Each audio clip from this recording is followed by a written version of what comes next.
तर guys welcome आहे तुमचं माझ्या व्हिडिओमध्ये स्वाती मजलगी ब्लॉग्समध्ये। तर आज आपण बनवणार आहोत छान असं मस्त असं तळणीचं मोदक आपण बनवणार आहोत। आपण गणपतीला नैवेद्याला बनवणार आहोत। तर तुम्ही बघू शकता मी गव्हाचं पीठ मळून घेतलं आहे आणि गव्हाच्या पिठाला मी कसे बाहेर स्ट्रक्चर आणलं आहे। तर मी सारण पण बनवून घेतलं आहे।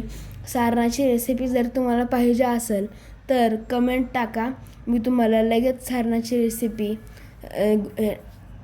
कमेंटमध्ये टाका सारण, तर मी तुम्हाला लगेच सारणाची रेसिपी सांगतो। मी त्याचा एक व्लॉग करीन। तर मी आता बनवला आहे छोटं असा चपातीसारखा पुरीसारखा आपण एकदम असं छोटं हे बनवून घेतलं आहे। तुम्ही हाताने पण करू शकता। बघू शकता तुम्ही किती भारी, जसं आपण चपाती बनवतो पुरी बनवतो असंच बनवायचं आहे आपल्याला हे।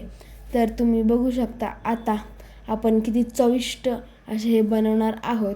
तर तुम्ही सगळ्यात पहिला त्याला आता लाट्यामध्ये मी सारण भरून घेतलं आहे आणि त्याला फोल्ड केलं आहे। तुम्हाला जर ते जमत नसेल तर तुम्ही असा साचा पण वापरू शकता। या साच्याला थोडंसं तेल लावायचं आणि मग तुम्ही या साच्याला वापरू शकता।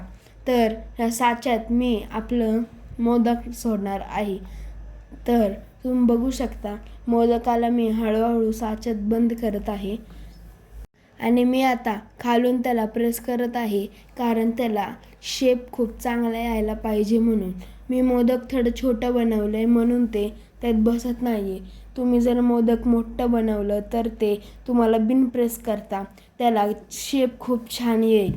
तुम्ही बघू शकता मी त्याला प्रेस करून चांगला शेप आणत आहे। तुम्हाला आमचा व्हिडिओ आवडत असेल तर लाईक शेअर आणि सबस्क्राईब पण करत जावा।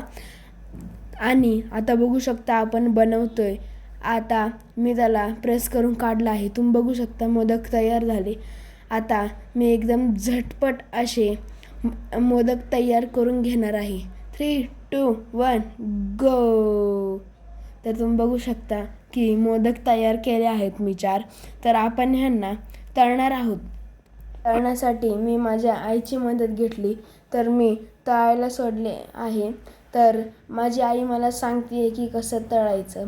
तर मी त्याला तळून घेताना तेल कडक पाहिजे आणि तेलाला गरम झाले का नाही हे पण तुम्ही आधी चेक करा।